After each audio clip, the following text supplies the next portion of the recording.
Long before Rome rose and Babylon fell, another great civilization flourished along the banks of the Indus and Sarasvati rivers, the Indus Valley Civilization, also called Harappan Civilization. At its peak between 2600 BCE and 1900 BCE, it spanned more than 1 million square kilometers, larger than both Egypt and Mesopotamia at the time. Major cities like Harappa, Mohenjo-daro, Dholavira, and Rakhigarhi were marvels of urban planning. The people built multi-storied houses, grid-patterned streets, public baths, sophisticated drainage systems, and granaries. Unlike many ancient cultures, the Indus people were surprisingly egalitarian. No clear signs of kings, temples, or palaces have ever been found. Trade flourished across the region and beyond, reaching Mesopotamia, Central Asia, and the Persian Gulf. Seals bearing mysterious symbols, yet undeciphered to this day, show evidence of a structured administrative or commercial system. And then, sometime after 1900 BCE, the cities began to decline, not with a bang, but a silent, gradual collapse. Streets were abandoned, writing stopped, the baths dried, granaries emptied. Within a few centuries, the Harappans had disappeared from the pages of history. But why? There were no signs of large-scale warfare, no mass graves, no invaders carved their conquest into stone. The mystery deepens with every dig. In the centuries that followed, Vedic culture and Indo-Aryan traditions rose in the subcontinent, yet the memory of the Harappans faded, leaving behind ruins and riddles. The collapse wasn't just a loss of bricks and people, it was the vanishing of an entire worldview, its script unread, its voice silent. Some believe a slow environmental disaster erased them. Others whisper of societal breakdowns, disease, or migrations. The lifeblood of the Indus Valley Civilization wasn't just the Indus River, it was the now vanished Sarasvati, a massive river once flowing parallel to the Indus. Modern satellite imagery and paleochannel studies suggest that what we now know as the Gagahakra was once a mighty, glacier-fed river system, possibly the fabled Sarasvati of ancient Vedic texts. But around 2000 BCE, something started to go terribly wrong. The Himalayan glacier began to retreat due to a shift in monsoon patterns and global climate changes. Rainfall in the region began to decrease. The once ferocious rivers started to dwindle and fragment. Seasonal floods, once crucial for agriculture and river-based trade, became rare or unpredictable. The Gagahakra dried out, and with it, cities along its banks began to vanish. In settlements like Kalibangan, archaeologists found clear signs.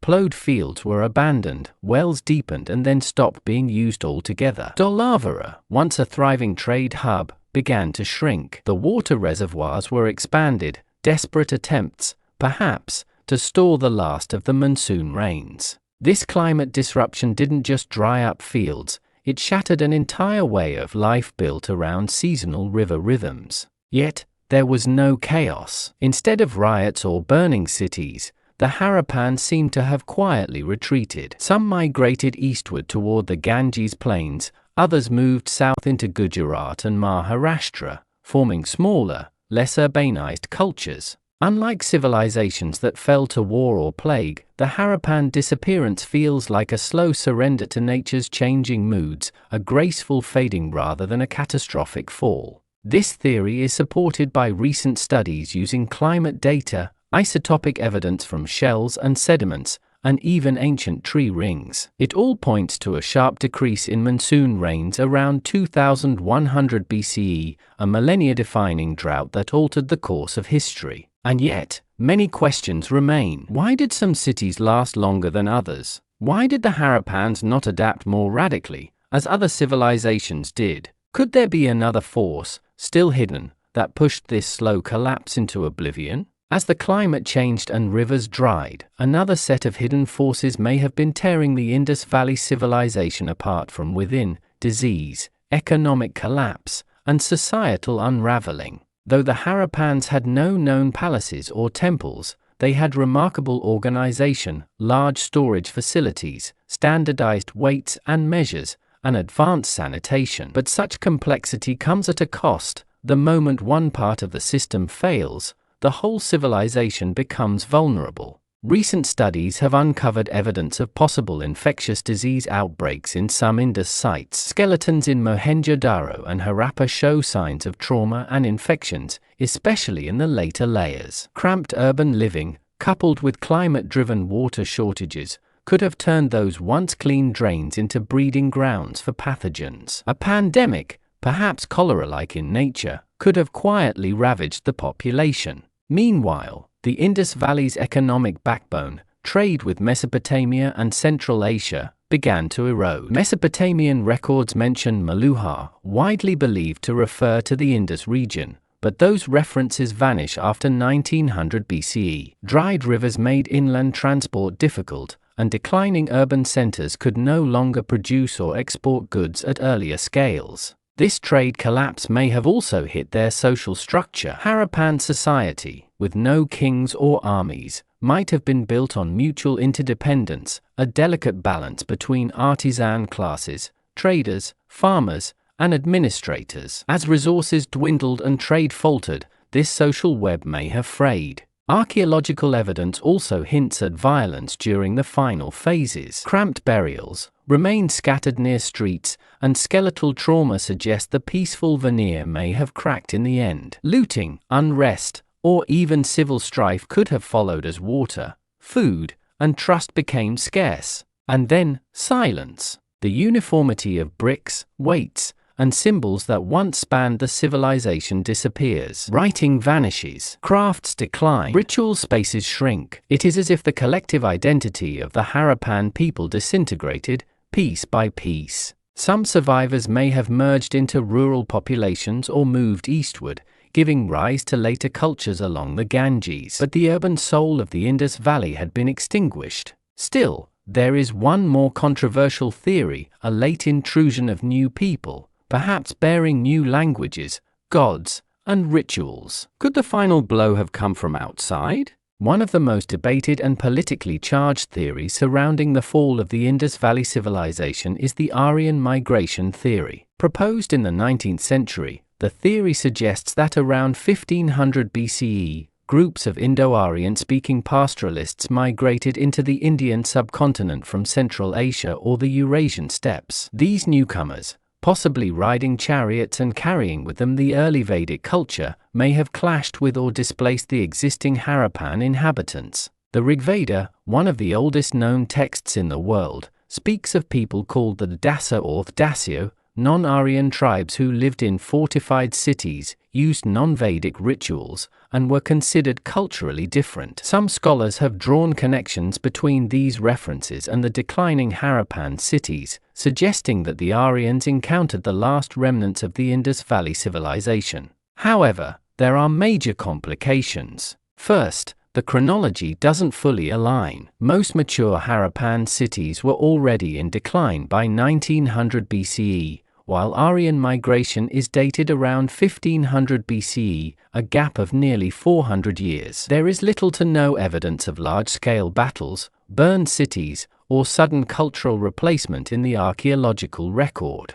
Second, while the Indo-Aryan language did spread widely, the material culture of the Vedic period, including simpler pottery, village life, and the absence of urban planning, looks very different from the urban sophistication of the Indus cities. This suggests a cultural shift, but not necessarily through violent conquest. Instead, some modern scholars propose a slow fusion, a cultural layering where migrating Indo-Aryan speakers encountered the remnants of Harappan culture and gradually integrated or absorbed them. Over time, this synthesis may have evolved into what we now call Vedic civilization. Genetic studies add another layer of complexity. Recent DNA evidence from ancient remains suggests mixed ancestries, indicating long-standing interactions between local populations and steppe migrants. But again, no single wave of migration or invasion seems to explain the whole picture. Rather than a battlefield, the meeting of the Harappans and Aryans may have been a slow-burning process, a merging of traditions, languages,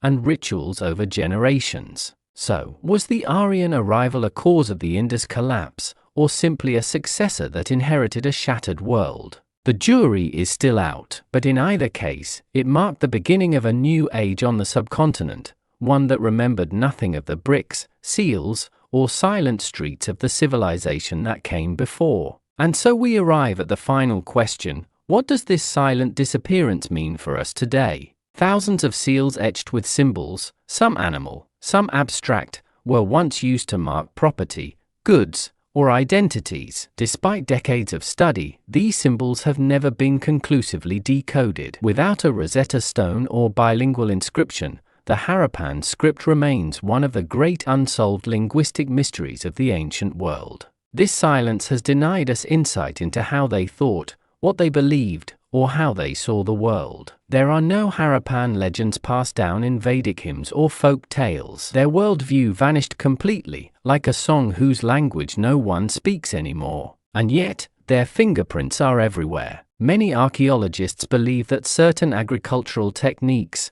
craft traditions, and even city layouts influenced later Indian cultures. The reverence of water, the use of bangles, the design of stepwells, the emphasis on cleanliness, all echo the Harappan ethos. Moreover, their cities show values that were far ahead of their time: public hygiene, urban planning, civic equity. Their society may have been largely peaceful, with no standing army or evidence of large-scale violence for centuries. Their engineering skills, standardized bricks, rainwater harvesting, sanitation, rival anything seen until modern times. Even in the modern imagination, the Indus Valley remains elusive. Unlike Egypt or Mesopotamia, it left no pyramids or ziggurats to dazzle. But what it did leave behind is a different kind of legacy, one rooted in subtlety, cooperation, and harmony with nature. In 1947, when India and Pakistan were partitioned,